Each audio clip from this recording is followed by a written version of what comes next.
time once again to slip into your camo, grab your bow, and join us out in the field for another episode of the Up North Journal, presented by PSE Archery. The Up North Journal crew is knocked and ready to rock for another exciting adventure. So let's step outside and hit the trail. This episode is brought to you by PSE Archery, Black Eagle Arrows, Cabela's, Antler Action, Spot Shooter Archery, Tom's Custom Turkey Calls, Family Traditions Tree Stands, and Badass Slingshots. Welcome back to another episode of the Up North Journal. I'm your host, Mike Adams, sitting at deer camp talking with Dan via phone, who's at home. He's not broken into the cabin, and I'm eating banana pudding. How you doing, Dan? I'm doing great, and you're eating banana pudding. Nice. Yes, I just finished the bowl. I'm like scraping the bottom here to make sure I get everything. Life is good. I guess so. You're at deer camp, and I just got back from deer camp. Yeah. So it's been a crazy 2 weeks. Yeah. We missed you last week. I had Mara on the show last week, so she filled in good for me, I hope. Oh yeah, yep. She did a nice job. So excellent. Sounds a little bit different tonight, maybe because we're doing this via TalkShoe. It's a call-in recorded deal that we've used in the past, a long time ago. But when a long time ago. Yeah, when Danny can't break into the cabin, this is what we're going to use. So, yeah, exactly. This is my lockout, right? Yeah. So what happened? You didn't have your ninja suit on? You didn't sneak over and try to break in tonight, or what? No. Okay, well, just wondering. I gave all your neighbors a nice, relaxing evening.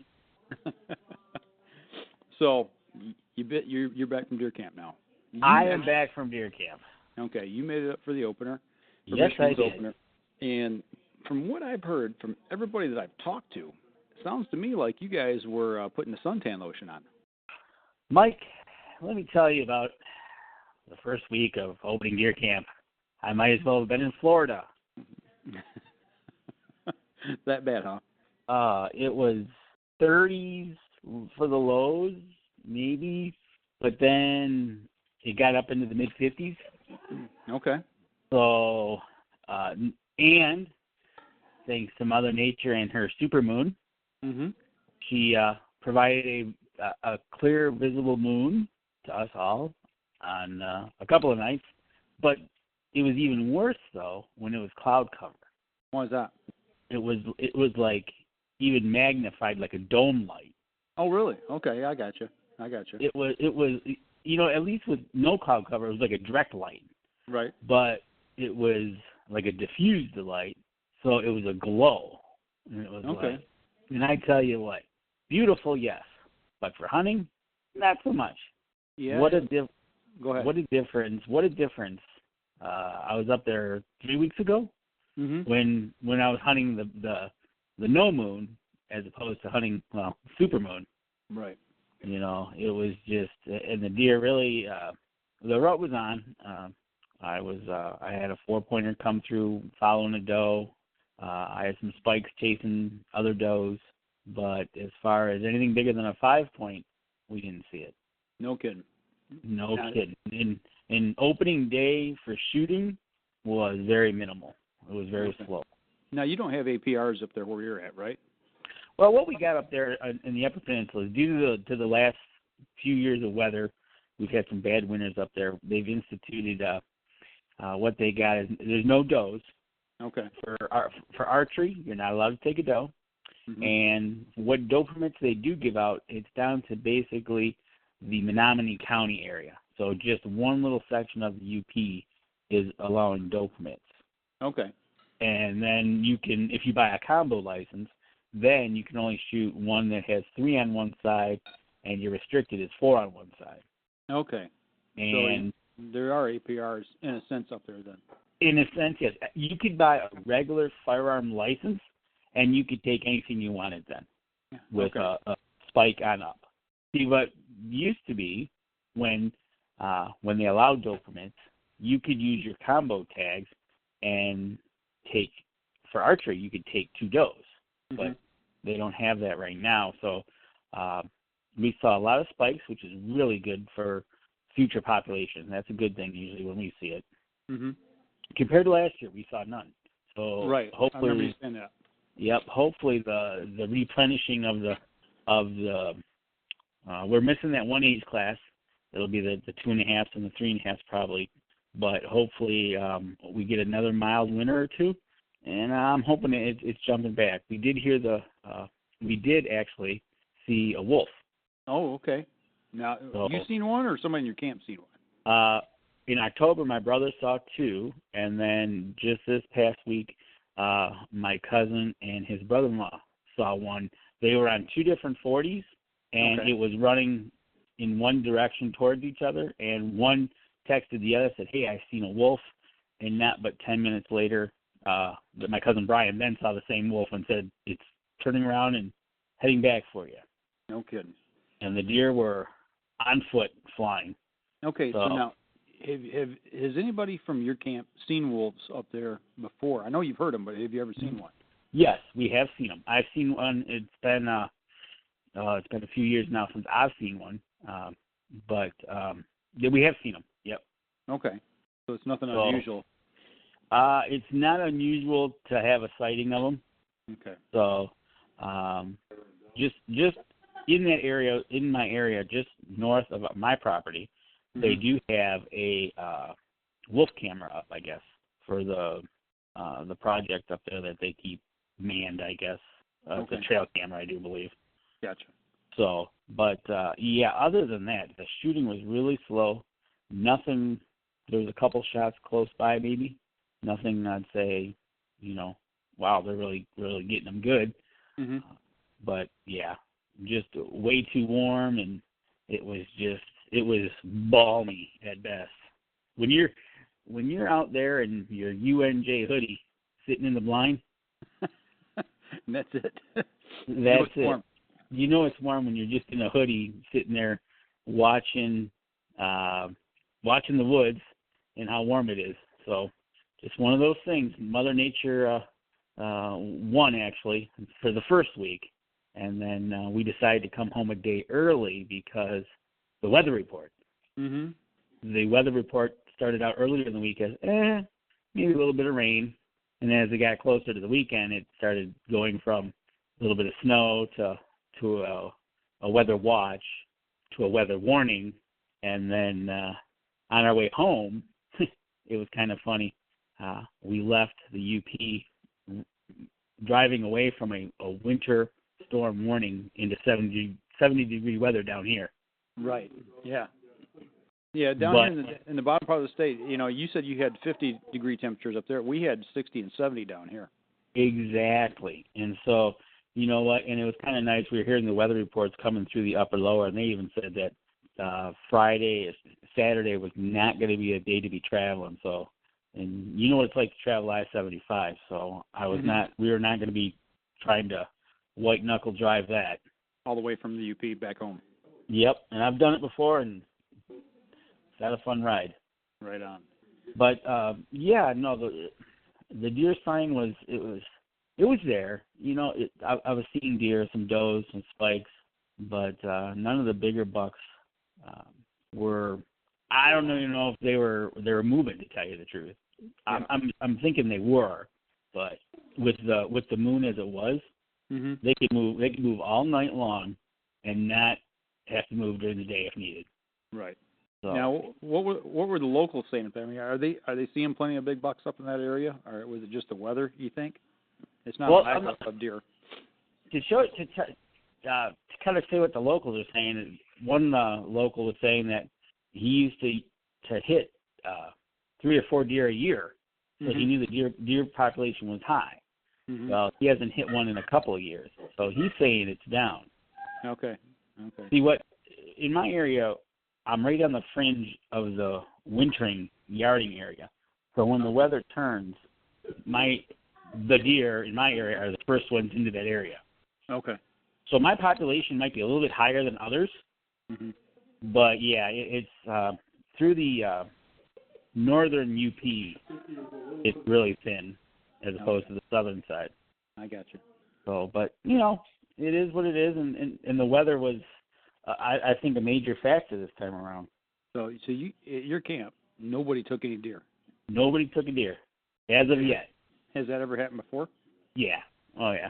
That's happened before. That it would be nice if we could have shot a doe or two, because that would have, if you're trying to do any kind of management whatsoever, you can help those numbers, but we're not allowed to. So we basically are hands off to just letting the DNR dictate as to how we're going to play the game for a few years. I gotcha. So between Mother Nature and the wolves and the supermoon and everything else, sounds like you guys had a pretty rough go of it this year. Yeah, it was rough. It was one of those things that it was rough. We were out there every day and we tried to get them, but just nothing to our tags that we could see. And the two gentlemen that did have the regular tag where they could have taken anything, they were actually holding out. We found a 5-point on camera that we said, if you see it, shoot it. Because right. First of all, that was the biggest buck on camera, and it's got a straight up goofy genetic rack. Now, how long have you had cameras up at your place? Okay, so I put my cameras up in July when I was up there for a family vacation, and then when I went back up there, I checked them. And on that camera, I had 4 or 5 different bucks. I think the one 4-point I did have on camera, I saw him again. He was the one after the doe.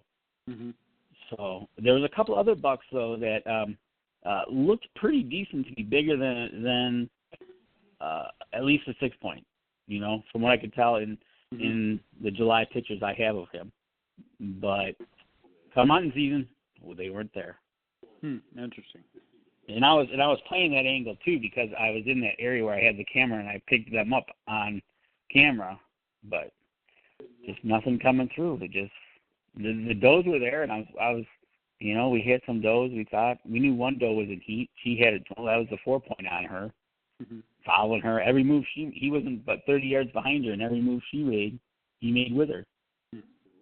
So, strange. But yeah, it was just one of those wacky years. The supermoon and warm weather. You know what we get? It's kind of funny. We go from one extreme where it was like it was this year, warm, full moon, to once every, I think it's now 7 years. I think I can figure it out.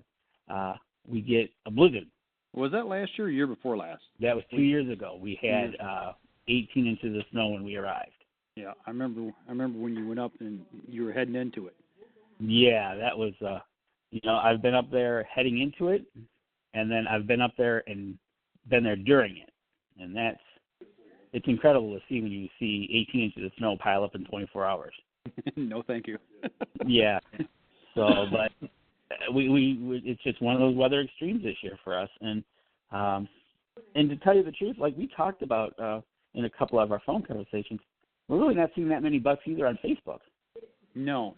Well, and you said something when we talked earlier about a radio show up there for people that call in, the Buck Reporter or something. Yeah. Explain what that is and tell people what you talked about.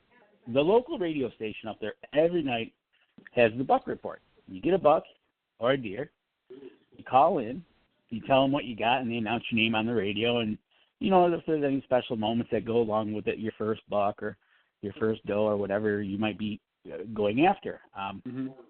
This year, and typically years past, it's a half-hour show, and it's pretty packed, and, they go through the list and have a couple stories in there, and it fills up the half hour.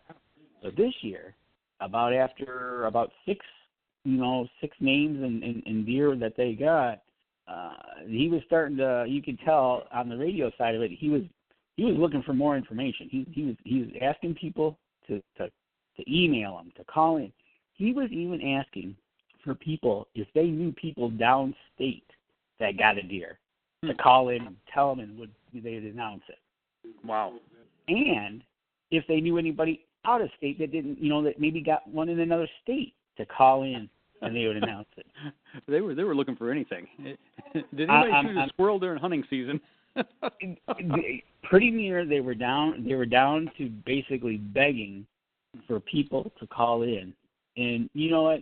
I give them credit. They did a couple things for their sponsors to kind of to buy the time to get the half hour in.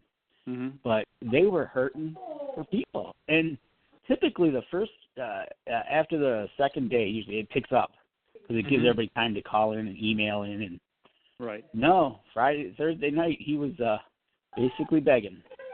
He's still hurting for people to call in. Exactly. So, and some people got some 9-pointers and they got some fork horns and a couple of spikes, but they were the numbers weren't there, which would be interesting to see what our favorite DNR numbers come up with this year. Yeah, that would be interesting. And you mentioned something about when you came back that the numbers at the bridge were up this year. Yeah, as of Friday morning, actually Friday at 1 o'clock in the afternoon, the numbers were up. They were up, I think, 25% over last year. Now, with that being said, that is a number that is, you tell them at the bridge. When you pull up to the booth to pay your money, you say, hey, I got 1 in the truck or 2 in the car or whatever. Right. Now, typically, they have a DNR check station right there at the bridge at the local park. That's right there. It's the last exit. You get off, you can check your deer, you get back on the highway, and you're on your way. Right. This year, it wasn't around. They didn't have the check station, but people were still taking numbers at the booth. They always take that one. That is, and I guess that's what the DNR is relying on, is people to tell them. But that only tells you the number you're getting that's coming across that bridge. It doesn't tell you what's going anywhere else. Mm-hmm. Right. I don't know where the DNR check station was in the area, to tell you the truth, because it used to be right at the foot of the bridge there. Right. On the north side, right? On the north side. On the north side, yep, up in St. Ignace. They used to have a check, but there was none. And, it kind of boggles my mind. Here it was, Friday, 1 o'clock in the afternoon, and there was a lot of traffic southbound because you could tell people were switching out. Mm-hmm. Guys were heading home, and guys were heading northbound. We're coming home from our week, and people are heading up for the week. Right. And no check station to be found, which was kind of disheartening. It's like, really? Here it is. We're 4 days into the season, 1 o'clock in the afternoon, and there's no deer check station open right here. It's one of the busiest places from between the northern and southern peninsula. Exactly. And that was my first disheartening moment. And my next one was a little bit further down the highway when I got down to, I think it's the Clio exit on 75, where they, at the rest stop, have a check station. Mm-hmm. We got to that one, what time we get there? About 4, just maybe before 4, around 4 o'clock. Mm-hmm. Closed. In the afternoon. In the afternoon, closed. But what I did see was 2 gentlemen up on top of the bridge as we're passing that exit, and they had binoculars, and it looked to me like they were counting. Yeah, we've talked about that before on the show. Yeah, that's that nice scientific way that they can see every car that has a deer in it, in the trunk or in the back of a truck, and with a topper on it or a camper or what have you. Yep, nothing like counting deer at 85 miles an hour. Right. So that was my second moment of disheartening. Here we are, the most important information-taking time we have, and they're nowhere to be found. Right. I don't get it. I just don't. I do not understand why they don't have these check stations open. It's the same way up here at ours. 5-6 miles down the road. Between noon and 3. I just don't understand why. But what gets me though is okay. Season opened on a Tuesday this year, so you got to figure there was less hunters in the woods. Just because it started on a Tuesday, but secondly because of the weather as well. But what intrigues me is when you came home, the numbers at the bridge were 25% increase. How does that correlate? You know what? By the next day, those numbers might be going the other way. If they don't pick up, and it's like the numbers are 2015 against 2016. Mm-hmm. So we'll see. At the moment I passed, it was 25% up. Mm-hmm. But as the 2 weeks goes by, it might go down, it might go up. It'll be interesting to see, the scientific poll that they call it. What those numbers end up being. Right. Yeah. I don't know, man. It just leaves a real bad taste in my mouth. You know what? I deep breath. I don't, and we've talked about this a number of times, and we're just speaking to the choir because it's you and I and our listeners, because we all kind of agree here that sure, it's not rocket science to have mandatory deer check. Yeah, I heard something this week. I don't know if it was you and I were talking, or maybe someone else. I think it was you and me. You said that they know exactly how many wolves are in the Upper Peninsula. They said 732. Was it you that I was talking to about this? Yep, exactly. It's funny how they can come out, just like you said, with a wolf report, and they can tell you to a T how many deer or wolves we have roaming in the UP. Mm-hmm. Okay, but you can't tell me. You can give me an exact number of deer killed, but really, can you if you don't have mandatory deer check? Yeah, exactly. Yeah, well, even if they did, it's still going to be an approximation, just because there are people who will not call in. Well, okay. For instance, they send out a survey, right? Mm-hmm. How many people send that survey back in? I don't know. That's a good question. I know somebody. It's not everybody. Somebody told me about that survey. They throw them in the trash. Yeah. Okay. So there's one number. I don't know what you want to call that when you put all these numbers together. Well, and the thing is that everyone they send out, that represents so many hunters. I don't know how many it is. I don't know if it's every survey represents 10 hunters, 100, 1,000, 10,000. I don't know, because they only send out so many surveys, because we don't get one every year. I've gotten a few of them, but I don't get one every year. Right. So but yeah, it's when you look at it that way, and here we are, I'm watching how you're trying to manage your hunting camp, and I can't do nothing. Yeah, that's the unfortunate thing. Your hands are completely tied. I am completely tied. I can't take no does. I can't do all I can work on right now would be forest management. Mm-hmm. And how's that going?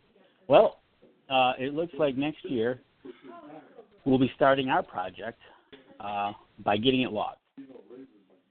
And then we'll go from there, and we'll go down the avenues of seeing, maybe trying to get into the Michigan programs. I think it's the Qualified Forestry Program. Right. And we'll go from there. But the first step is we're gonna take the 200 acres and we're gonna have it logged. Okay. Take how many acres? 200. 200 acres. Okay. All right. Yep. Now, you're not doing a clear cut. You're doing a select cut? It'll be a select cut. We're going to get with a forester up there, and we're going to have him manage the land like you do. Uh-huh. And it looks like the end result will be to having that plan developed like your camp did, and setting up for things to do in the upcoming years. Okay. And you said this is going to take place in 2017? Yeah, we're looking at next year getting that done. I just got to – go ahead. I say, is that going to be like a spring cut or a summer cut, or do you know? Well, hopefully he can start working on it. The forester can work on it in December to get the bids out. It's a bidding process that he showed us how it's going to work. Mm-hmm. And it could be in the winter, could be in the spring, whoever gets the winning bid, whenever they're slotted to do it. Okay. So you're just kind of in the beginning stages of it, getting it rolling now. Absolutely. We're just getting our ducks in a row to get the forester moving on it. Okay. So it'll take he's busy too, so we got to fit him in. Mm-hmm. And but yeah, we're looking at next year getting it cut. Hopefully it'll be next year, and I don't know truthfully, but I'm wishing it'll be. I'm hoping that it'll be before next spring. That's what my wish is. Yeah, actually, if they start cutting this winter, like when the ground's frozen, they'll actually be able to do a better job in the low wetland areas. They'll be able to get further in and harvest more timber. Exactly. Which would be better for you. So. And that's exactly what he said. So they might that might be something we hit right away. Okay. You know, if the bidding process that he has goes out in January, maybe they can get on it right away if the crew is around. Okay. Yeah, well, our next cut is actually coming up as soon as the ground freezes. They're supposed to be rolling into our place here right after deer season. Hopefully we get some good cold weather and they can get in. And that's the same thing we're up against too, is it's some wet areas. So if we can get everything, good and froze and get the equipment in, then we'll be able to go deeper. Right, exactly. And we have a trout stream that goes through our property. So they've got to take precautions with that as well. that they do not upset the sediment or put anything into that trout stream that the DEQ will be, DEQ? Yeah, I would imagine that's who's going to oversee it. Now, do they have to come in and inspect that while they're doing it or after they're done? You know, I don't know if it's before, during, or after. I will find that out from the forester, because what the forester sets up is he sets approximately a 75-yard boundary to the creek. Okay. Yeah, so, we didn't even get near ours, so we got a stream running through our property as well. And there's some way downstream. There's some small trout, but we didn't even cut anywhere near that. That's probably the reason why. But that and it was cedars, and we didn't harvest any cedars at all. So. Okay. So yeah, we'll be checking into that, and that's one thing, you know, those loggers don't want to get involved with, is getting anything close to that and involved with that, and right. having to pay those fines. Right on. There goes a whole month's pay. You got it. So they know the ins and outs, and he just confirms and checks it. So I'm kind of excited to get this part all together and getting a little bit further down. Give me about a month or two, and I should have hopefully an update for you. Good deal. Yeah. Well, there's some good news coming out of camp anyway. Yeah. No venison in the freezer, but at least you guys are still working ahead and trying to, you know, manage things. So that's good. Well, that's kind of what we're up. Well, it's been 25 years since it's been logged. Okay. So it's time, and we'll get it into place, and we'll get some regrowth going. And there's a acreage behind us that was logged 2 years ago, and that you can definitely tell the difference between my property and that property, of the foliage thickness and the shortness of the foliage, but all the browse leaves that are there for them. Right on. Gives them something to eat. That's a good deal. You better believe it. They were all over eating all the green. If there was any green raspberry leaves left, blueberry, right, whatever, they're eating them. Right on. So I'll tell you what, yeah. we're running up on a half hour here. We haven't taken our first break yet, so I think we better step outside and take our first break. We come back, we'll continue talking about the 2016 Michigan firearm deer season. So we'll be right back after this. I shoot PSE because I like one pin to 40 yards.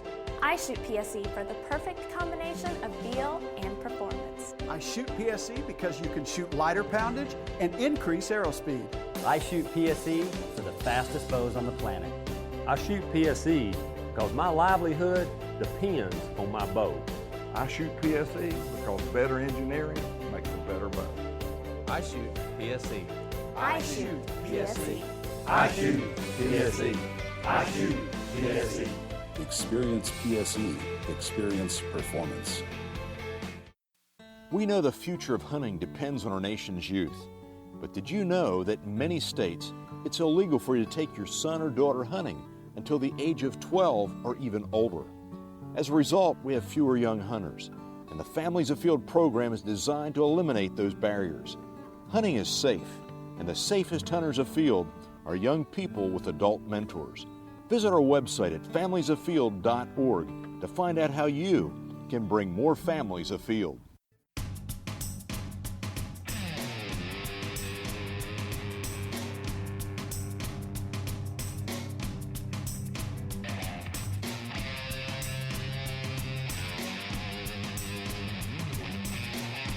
Welcome back to the segment of the show, and we've been talking about deer hunting here in Michigan.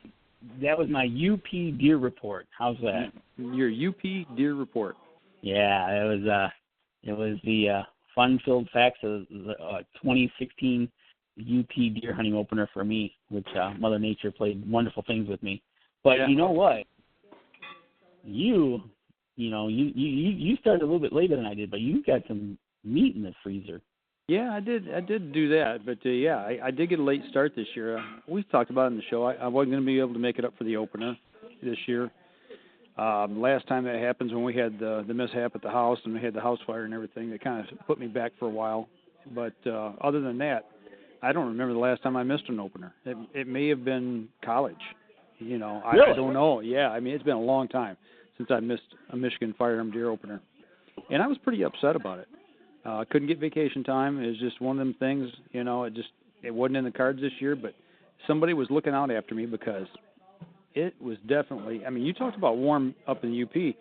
Dan, we had 70-degree temperatures here this week, and I'm talking here at camp. It was in the mid to upper 60s, almost 70 degrees, I believe, on Thursday or Friday, the third or fourth day of the opener, and they had 60-degree temperatures all week. So same issues.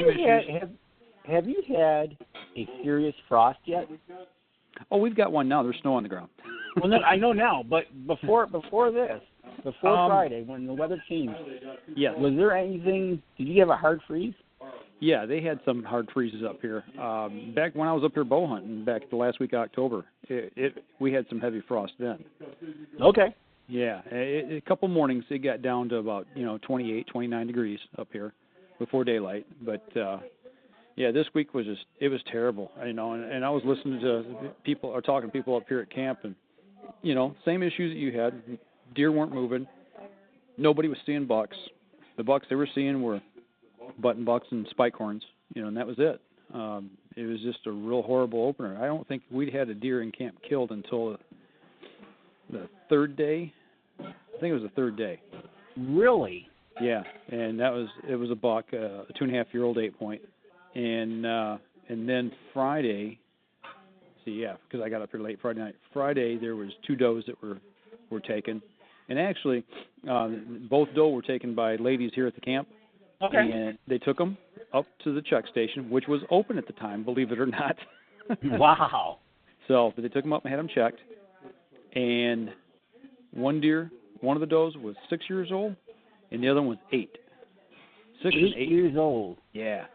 Yeah. Matter of fact, the DNR officer, they said high five both ladies, saying that that's the 2 oldest deer that they've had checked in so far this year. So, wow. 6 and an 8. Yeah. That's perfect. I mean, that's what we're targeting. Is older deer up here. Trying to get the old does out of here. So yeah, when I rolled into camp on late Friday, I got here at midnight. So my first hunt was Saturday morning, and they only had, out of all the hunters here, we only had 3 deer hanging. Now, how many hunters did you have for the first week? The numbers were down a little bit. I mean, obviously, I wasn't here. My family wasn't here, and there was 2 other members, actually 3 other members that wasn't here, and their families. So that would have left 5 members with their families. So 10 hunters in the field, every day. And it took you the third day to get one on the ground. Because I think last year you had a few on the ground the first day.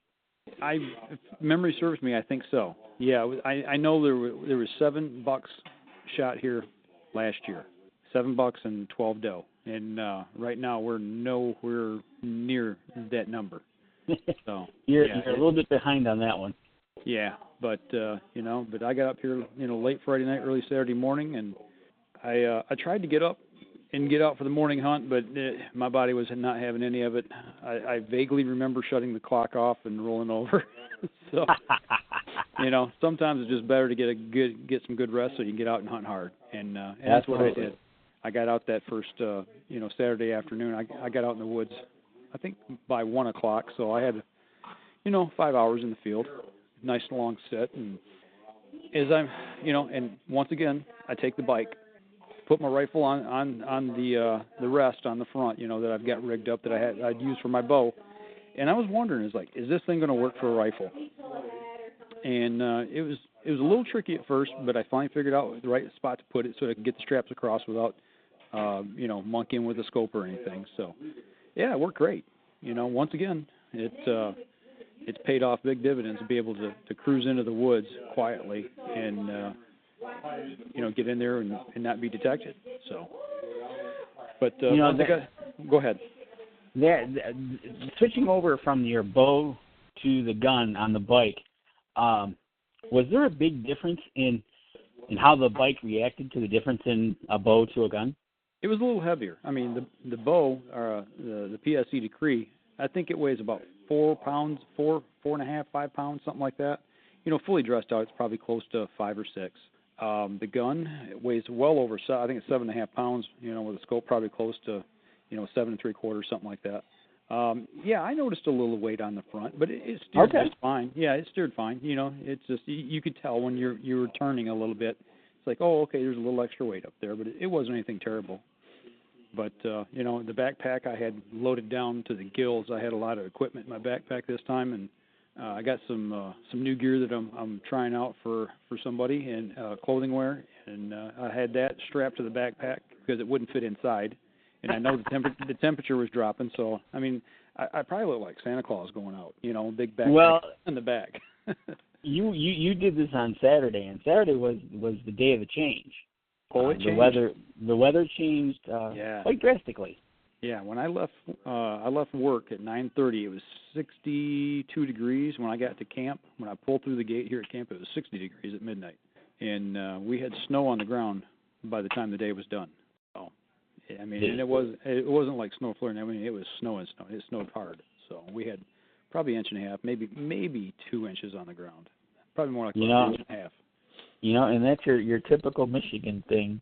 60s, 70s one day, front moves through, which was actually in back home. Trees were coming down, power was out because of the thunderstorms moving through. Right on. But it gave you some snow. So, giving you some snow, did that change the deer hunting? When I rode the bike out, it wasn't snowing at that time. It was cold, but it wasn't snowing. And I put the bike, maybe 60, 70 yards away from my stand, and ditched it behind a tree, and I start walking into my stand. And as I'm looking in the field, as I'm approaching the stand, I can see a deer in the field. And this is at 1:15 in the afternoon. So I had to kind of jockey a little bit and put the deer behind my stand. I approached my stand, put the stand between me and the deer so he couldn't see me, and actually got into the stand without him picking me off. And got in and set up, and I had deer in front of me from the time I got there until the time I left, except for maybe 20, 30 minutes at the most. Saw 15 deer, but there was deer feeding the whole time in and out of the field. So 15 different deer, and most of them were bucks, spike horns, and button bucks. And they were feeding away. Yeah, there wasn't a fork horn, there wasn't a 6-point, nothing. I mean, it was just all little tiny bucks. And at one point, I had seen 11 deer, and only 2 of them were does at that point in time. So like you said, looking ahead to the future, we've got a good crop of bucks here, but there was nothing, like we only shot 1 so far, and the only thing everybody else is seeing is the same thing. People are seeing an occasional fork horn, maybe a 6-point. I think 1 6-point's been spotted here on the property since the opener. So we're running the same issues that you did. But about 4:15, actually, I was on the phone with you, texting back and forth. You and I were texting.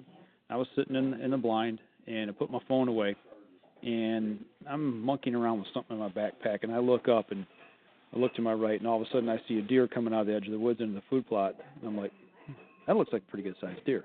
So I threw the binoculars up, got the glasses on them, and I'm like, oh, okay, that's a nice-sized doe. And all of a sudden, there's another one, and another one, and another one. So there was 4 doe entered the field. I had a fawn, 1 or 2 yearlings, and then the mama doe. And it was either 1 yearling and a 2.5-year-old, or, like I said, it was hard to judge the 2 middle ones. But the biggest doe, and she finally stepped out about 50, 60 yards. I had the crosshairs on her, and she was walking. She wasn't running, she wasn't trotting, she was just walking. And just before I touched the trigger off, the young fawn stepped right in front of me. Stepped right in front of you and blocked your shot. Yeah, I had to wait. And once they finally cleared, I had the camera rolling. I'm kind of looking at the viewfinder, and just as soon as I shot, they stepped out of frame once I looked back at the video. So that's the way it goes. But, and I was using that new Browning 7mm mag with my Vortex Viper scope on it. And I made a good shot, so I thought. And the deer just scattered. They'd run. But the deer I shot at never buckled, never did anything. I mean, it ran. I was like, wait a minute, man. Something not right here. I said, I know I didn't miss that deer. There's no way I missed that deer. Not a 50, 60-yard shot. So I give it 5 minutes, let everything quiet down. In the meantime, there's a button buck down at the other end of the field and another deer, which is either a doe or a small buck. And they never ran, never did nothing. They just they were still feeding when I turned around and looked. So the gunshot never affected them at all. And they couldn't have been more than 100 yards away, feeding at the other end of the field. So I slip out of the blind, slip down to the edge of the food plot, and I go over to where they were standing. And by this time, there's snow on the ground. Everything is white. I mean, the snow is coming down. So I see where they were at, and I'm looking around. There's no hair. There's no blood. But I see where they turned and tore out of there. I'm like, man, this is just not looking good. So I start following the tracks, and I get 20, 30, almost 30, 40 yards, and I finally see a little drop of blood. And I'm like, finally? Okay, so now I know I hit the deer. But it wasn't good blood. I mean, it's just a little drop, like maybe the size of a pencil eraser. And I'm like, man, I'm starting to get worried at this point. Yeah. I take, 2 or 3, 4 more steps and kind of look around. I was right at the corner of where the food plot meets the 2-track. And I kind of looked around the edge of that tree there at the corner, and there she lay, right in the 2-track. So I was like, okay, done deal. Seal the deal.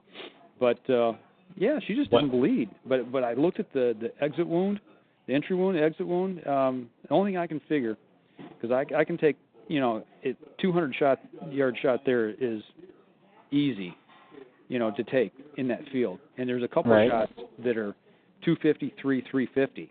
There's some long shots, and that's the reason I brought that rifle up, because that's where I was seeing that big buck that I saw during bow season. Oh, so, yeah, okay. So I wanted, get a shot. If he's crossing one of them openings, take a long shot, I had it dialed in. So the only thing I can figure, I'm shooting a 150-grain bullet, and I'm thinking with a high-power Magnum, that thing's traveling so fast at that short a distance that it just didn't have time to expand. But, it knocked a pretty good entry or exit wound in the other side. It's just, I don't know why. It was a long shot, double long shot. She was walking, and I was just trying to judge.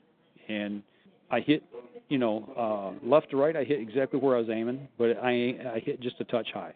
So it was a long shot instead of a hard shot. But still, the bullet must not have hit any bone to get that bullet to mushroom.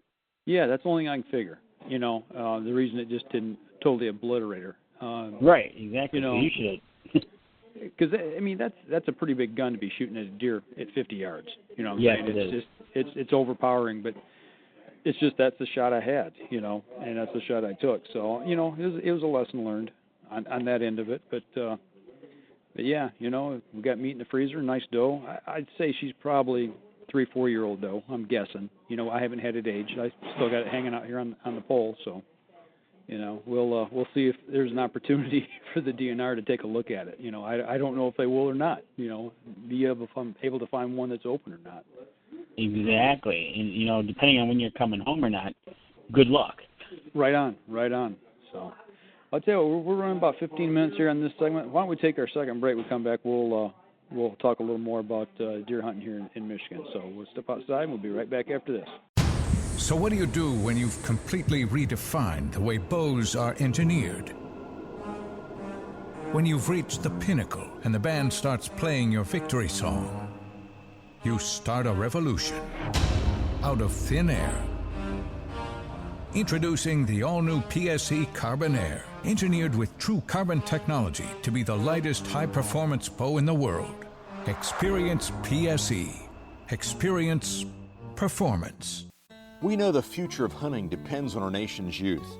But did you know that in many states, it's illegal for you to take your son or daughter hunting until the age of 12 or even older? As a result, we have fewer young hunters, and the Families Afield program is designed to eliminate those barriers. Hunting is safe, and the safest hunters afield are young people with adult mentors. Visit our website at familiesafield.org to find out how you can bring more families afield.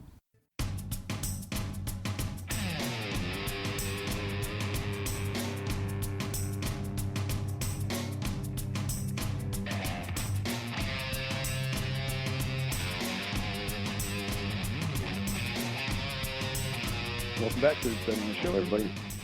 Still talking about Michigan's firearm deer season here, 2016, and kind of the things that's been rolling. But kind of like Christmas in November for the deer hunters in Michigan. Yeah, it was. I'm pleasantly pleased with the way things have turned out so far. You know, my first day in the woods, and I put meat down on the ground and, you know, in the freezer. First deer I've killed with that rifle, and, you know, yeah, all is well. So, you know, the thing that really surprised me about that, though, is like I told you about the 2 deer at the other end of the field, opposite end of the field, and they never ran. Yep. When I shot, I was like, wow, that was not quite as loud as I expected. You know, and I know the recoil on that gun is real manageable. You know, right. For me, we've talked about that on the show as well. But I was really surprised at how little noise that rifle made compared to what I seemed like it made at the range when I was shooting at the range. Because of the open space. Because of what? The open space. Maybe, yeah. But then again, the wind was blowing pretty good too. You know, and it was that snowing. Could be too. You know, so I don't know if that helped muffle it or not. But yeah, it was just like it wasn't like the big proverbial cannon going off like a lot of times like you think. Right, exactly. And the you know, and kind of a funny part about that is when you talk about like that is you go and you shoot a gun at a deer with other deer in the field, and those 2 deer didn't care and just kept feeding. Yeah. Right? The three at the other end were the one I shot. They all split. You know, all 4 of them ran off. Now, I guarantee you, if you're in a tree stand, sitting on a seat, and that seat creaks, they're all out of there. They're all gone, yeah. So what's up with that? Exactly. You know, and that's funny how you mentioned that because I ran into that in the tree stand when I was hunting with a seat that could potentially creak. If it was still and it creaked, they were spooked. But if it was a slight wind to it and it creaked like the tree would creak, they would care less. Right. Yep. I get exactly what you're saying. You know, matter of fact, walking out today, I was walking out to my stand, and I heard what I thought was a buck grunt. You know, and I stopped. I mean, I froze immediately. I'm like, man, that sounds just like a buck grunting. I was trying to locate it, and then the wind blew again, and I heard it again. It was a tree I was standing right next to. Really? Yeah. So you talking about, you know, creaking noises and, yeah, you know, when the wind's blowing, deer expect it, you know. Well, so. Yeah, you know, exactly. And you're talking about the loudness of the gun and that it's kind of, you know, and you might shoot that gun again, and you're going to tell me it's the loudest thing you ever heard. Right. You know, so I think the wind had to do with it in the open field, and, you know, it had all that to play with that. And but I kind of got to give you credit for being able to position the deer in such a way to put it on the 2-track. You like that, huh? Yeah, that was good. That was a good plan. You know, and the thing, when I saw it, you know, I kind of went over just to verify it was dead and everything, and check it all out and take some photos and all that kind of good stuff. And I'm like, okay, well, it's, you know, 4:30. I still got a good hour and 45 minutes to hunt. So I'm going to go back to the blind. So I went back and sat down, and, you know, I sat there for a good half hour, 45 minutes. And as time's slipping away and light's starting to fade, I'm thinking, you know, I'd like to hunt until dark, but it's going to be real hard to gut that deer in the dark by myself with nobody holding a flashlight. I think I'm going to go gut this deer now. So I got everything together and called it quits for hunting for the day and went over and got it gutted and everything. And, yeah, it was real nice being able to pull up with a Jeep and, you know, I've got that little platform on the back that goes into the hitch, you know, the little receiver. So It's only about a foot and a half off the ground. You know, it's bumper height. So I just backed up to it and picked up the front end, laid it up there, and picked up the back end, laid it up there, strapped it down, and away I went. So made it real nice. Didn't have to drag it out of the woods, you know. It was just like that deer was self-serve. You barely broke a sweat. Oh, I broke a sweat. No, I wouldn't say I didn't. I mean, when I was gutting it, I broke a sweat. So. Yeah, well, but you didn't have to drag it to a spot and drag it, and you know, you didn't shoot in the deepest, darkest part of the swamp and have to drag it out of there. Yeah, now I've done that before too. Oh yeah, that's always fun. That's not fun, but yeah, that part made it easy, and yeah, I got it back and got it hung on the pole, so it made for a good evening. Come in, got some dinner, and hung out, and you know, did my thing. But man, I tell you what, this morning when I got up, I don't know what it was, but something had a hold of me that I had a migraine headache, and I spent numerous minutes at 3 or 4 different times in the restroom. That's all I'm going to say. A little busy. Yeah, it was a rough morning, so I stayed in this morning. Didn't get out until I got back out at 1 o'clock this afternoon and did a sit, and Yeah, we had the winds kicked up again. It really wasn't snowing a lot. We had breaks in the cloud, had some sun, but I wasn't seeing nowhere near the deer. I seen 7, but I only saw 3 for most of the sit. I had 4 does come into the field, the far end of the field. I mean, in the last 10 minutes, I was literally packing things up into my backpack, getting ready to shut the window, and I looked up, and here they come, and they come running in like kids to the candy counter. You know, Yeah. charging in the field, and they just put the brakes on, stopped, and started feeding. So dinner time. Yep, yeah, it's like somebody ring the dinner bell, and here they come. But yeah, so I've seen 7, but in all reality, the whole day I've seen 3 deer. So. Yeah, that weather today. I walked the dogs myself when that wind was coming out of the northwest, and it was howling. It was really howling up here. You know, there was times I'd have the windows shut because it was blowing so hard. It was blowing snow into the windows. It was snow. You know, you get snow coming out of the trees and stuff, and it was blowing into the windows. And at one point, the wind actually blew a window open. You know, made a big noise and made me jump out of the seat. But I mean, it was blowing hard enough to blow the window open. So there you go. The joys of hunting Mother Nature. Yeah, but it was another good day to be out in the woods. I just didn't make it this morning, but anytime you can get out and spend a day in the woods, it's good. Just watching, enjoying it. You know, and one of the best times for me to be out in the woods is during a snowstorm. You know, but not a blizzard. A snowstorm where the snow is coming down softly is nice. Right on. Yeah, not going sideways. Exactly. I don't enjoy that. Yeah.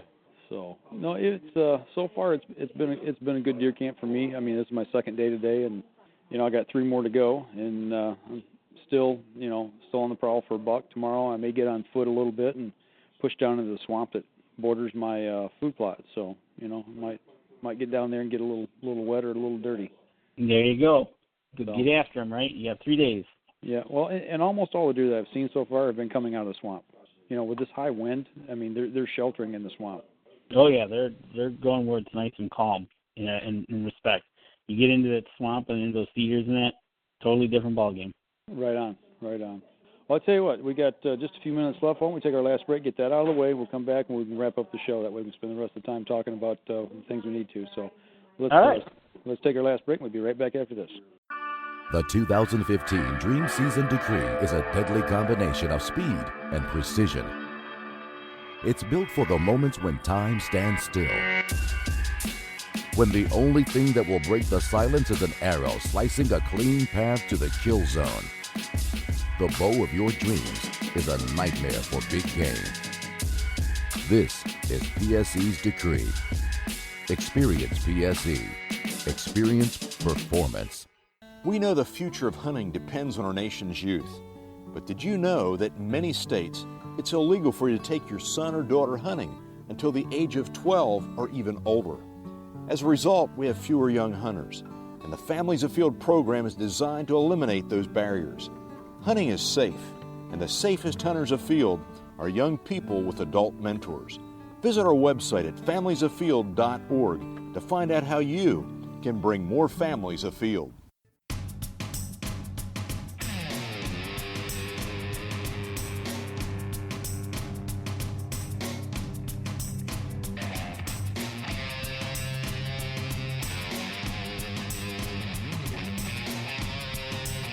Welcome back to the last segment of the show. 2016 deer season, the first full week, rolling into week 2. Yeah, you know what? And you were out there, and I was out there. You know, and we had a couple pictures. You were sporting some pretty cool-looking UNJ wear. Yeah, you like that? I like that beanie. My blaze orange beanie. You know me, I love beanies. Don't typically wear a brimmed cap when I'm hunting. I mean, I wear a ball cap all the time, but when I'm out in the woods, I like a beanie, and we've got some black UNJ beanies for both. Yep, seasons. I got a black one with this one has orange and white lettering to it. That's how this one is. Yep. And you got an orange one and a black one, right? Yeah, I got 2 orange and 2 blacks. Yep. Okay, cool. Yep. And then I got a T-shirt and a hoodie. Now, do you have the short sleeve T-shirt or the long sleeve? I have the short sleeve T-shirt, I do believe. Okay. I've got 2 of each. And on the long sleeves, they've got our website printed right down the arm on the left sleeve. So that's kind of just cool. like on the hoodie. Okay, the hoodies. See, I've not seen the hoodies, so you got to put a picture up for me so I can see them. But I just picked up my gear this week, and you picked yours up last week. Yep, but yeah, people seeing pictures of them, give us some feedback, and we'll see if we can't make them available to the people out there. Yeah, we've gotten some really good feedback. People want to know if they're for sale or not, so we're going to work up some prices on them and what it's going to cost to ship some stuff. So you guys make sure get to Facebook, take a look at what we've got and what we're putting up there, and we're going to put something on the website here when we kind of get everything organized. And, once we get everything organized, we'll talk with Randy and figure out how we'll do it, and we'll get the word out to the people, and they can get their own UNJ wear. Right on, definitely. Speaking of Randy, I got to bust his chops a little bit. Now we know Mara shot a buck down in Ohio a couple of weeks back. Kevin shot a 5-point last part of bow season. You've been up north, and we talked about your hunt. We talked about my hunt, but Randy's he got out hunting, and we haven't talked about him yet. No, we haven't talked about Randy yet. Well, he put a post out on Facebook, and he said that he learned something. He learned not to move fast when a deer's nearby. So something tells me, and he put hashtag rookie mistake. So it tells me that he had some deer coming in on him, and something. I think he got buck fever. What do you think? I think he got all excited and started shivering like Don Knotts and scared the deer away. And he put a post out today too, and I just saw it before I came in. He went back out. He had his PSE Mustang recurve in the picture. He had his Up North Journal hat, but he also had a garden gnome with him, and he called it the Up North Journal garden gnome. And what's up with that? I didn't know that we had gnomes. We do. When did we do that? When do we have that? Well, it's a thing that appears. He'll appear every once in a while. He's hanging out with Randy, and we'll see where he shows up next. Are you kidding? Is this going to be like one of them traveling gnomes? I think it might be. Oh, geez. How about we ship them down to Ohio? If we can find one, we'll ship one down to Ohio. No, I mean just ship the one he's got. We'll just ship it to Ohio. Let the kids take care of it for a while. We don't want to scare those Ohio people. Well, it's not doing him any luck right now. So well, you know what? That's a funny thing too. Who got more excited? Did Randy get all buck feverish, or did the gnome say no? Right. I don't know. We have to get the story from him, I guess. I don't know. We'll have to have Randy on the show and get his take on his experience that he had scaring the deer away, or whatever he did. Yep. Now, what about Robin? We haven't heard from her in a while. Is she kind of wrapped up her deer hunting first season, or not? I haven't heard. Okay, so maybe we need to talk about her. Yep, and we'll get back and find out from everybody what's all going on. And you still, as a matter of fact, speaking of deer hunting, you only got 3 days, but there's 10 days left in the season. That's right. Okay. Yeah. Well, I will be coming back up here. I'm going to come home for Thanksgiving, pick up at least one of the kids, maybe two. Don't know yet how many are coming back with me, but we're going to come back and hunt Friday, Saturday, and Sunday. So okay. Well, you know what? Maybe on the next show we'll have some good responses from the kids. Maybe they'll need to shoot some deer instead of you. That's fine with me because I've got 2 tags left, and I'm probably not going to pull the trigger on another doe unless it's like maybe the last day, because the thing is, I've got to process these myself. And I got to thinking about this. I was like, okay, now if I have to process these, I might actually come home Wednesday. I may leave here Tuesday and come home Wednesday so I can process the one. There you go. Because it just doesn't happen in 5 minutes. No, that's the thing. So it's going to take a while, and it's been hanging. So, I mean, it's cold out, so I'm not worried about it ruining. I mean, I've heard of people letting deer hang for 10 days. That's a little bit much for me, but, I can get away with 5 or 6 days with no problem. And okay. But it's got to be taken care of. I got to get it vacuum sealed, got to get it put away, and I got to decide, is this one going to be part of the sausage, or is this going to be one that we eat? And I think I'm going to make it one that we eat, just because, it's not a tough old doe. So it's like, might as well get some really good meat in the freezer, for steaks for next year and back straps. Yep, exactly. It's kind of the way I look at it. So like the other ones that were shot, the 6 and the 8-year-old, that would be a good for a sausage. Sausage or leather. Or leather, yeah. Right on. The tough old does. Right on. So, but we're gonna hit it hard here for at least another 2 days, maybe 3. We just kind of play it by ear and see what happens, see what kind of luck I have, and if I do get a buck, then I'm definitely going to come home and I'll save my last tag for a doe during muzzleloader season. So. Oh, okay. We got that coming up as well, and we got some things that we're going to be doing muzzleloader season with some kids from Indiana. So stay tuned for that. I don't want to give too much away yet, but that's coming up the last weekend of muzzleloader season here in Michigan, and we'll talk more about that as that gets near. But speaking of things coming up, we are officially going to be going to ATA this year. Got that all settled this week. We got that all squared away and ready to go. Yep. So I guess that's something that we're going to be talking about leading up into ATA the first week of January, and obviously afterwards as well. So lots of good things coming that way. And if there's anything in particular that any of you listeners say, hey, would you guys take a look at this, or I'm interested in this product or that product, give us an opinion on it, or go take a look at it, let us know. And, if we can carve some time out, we'd be more than happy to do that for you. Absolutely. So, but that's, we've been running along here close to an hour, man. That's about all I got. So. Well, I think it's a good report for 2016 deer season. What do you think? Well, it's okay. I still want to get a deer in your freezer if we can, and and I'm not done yet either. So it's a good start. Let's put it that way. Exactly. It's a good start to the deer season. So hopefully we can finish it off strong.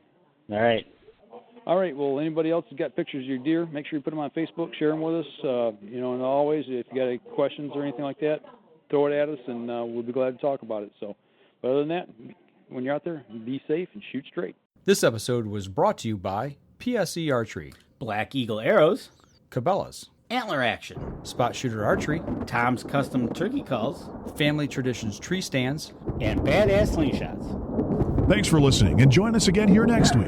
Until then, remember, as we always like to say, if you're out on the water or in the woods, shoot straight and be safe. Until next week on the Up North Journal.